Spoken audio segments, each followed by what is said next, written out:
I was originally supposed to go to the Brazilian MTC in São Paulo, but they told me about a week before that my visa hadn't come yet, that I was going to Provo.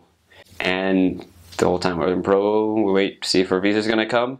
And the last Thursday, if your visa hasn't come, you get your second call. You get a reassignment, and it was this big, not party, but it was big excitement. Oh, we're going to figure out where we're going to go. I found out I was going to California. I went there, and in a little bit it was like how I was in Colorado. I wasn't too happy to be there. I wanted to be in Brazil. I thought about going to Brazil all the time. I would sit and pray for my visa to come. I would think of everything as a means to an end to get to Brazil. And I did that for a while. I did that for various months. I kept thinking about what I was going to do in Brazil. When I finally decided that I was happy staying in in California, and I was happy that I would be fine if I finished my mission there, if I spent the rest of the year and whatever left I had, and my visa finally arrived.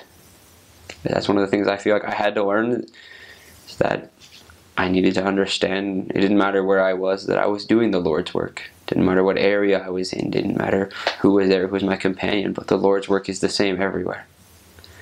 So that I can see how that helped me a lot when I finally understood that the Lord's work is the same.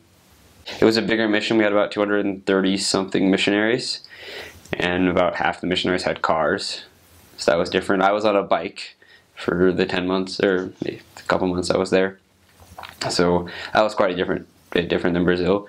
Just didn't have to walk everywhere.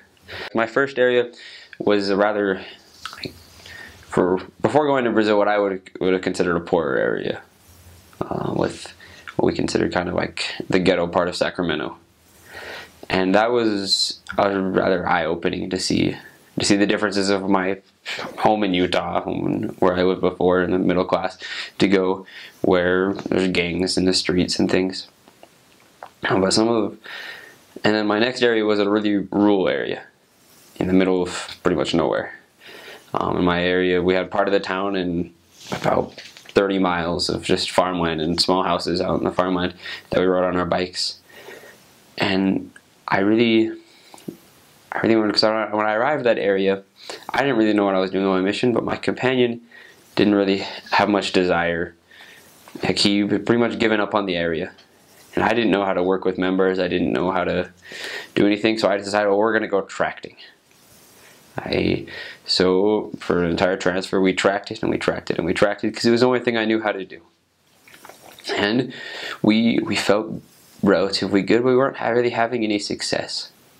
But finally, till the transfer passed, my companion left, and a new companion came in, and I had to learn somewhat of the hard way that my vision of that we were going to get the work started was wrong.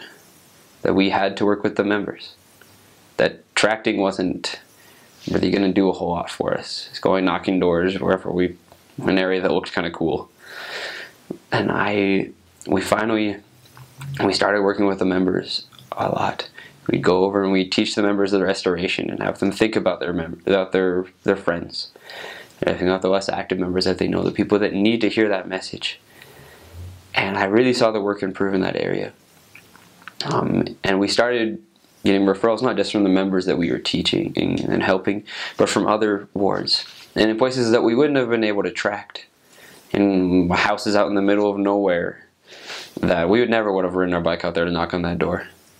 But because of the members, because of the referrals of the people that they knew, we were able to have success. And for me, that was a little hard to accept, that my plan, my vision of starting the area through tracting wasn't the right way. But after a little bit, my companion, with patience, he taught me that there is a better way.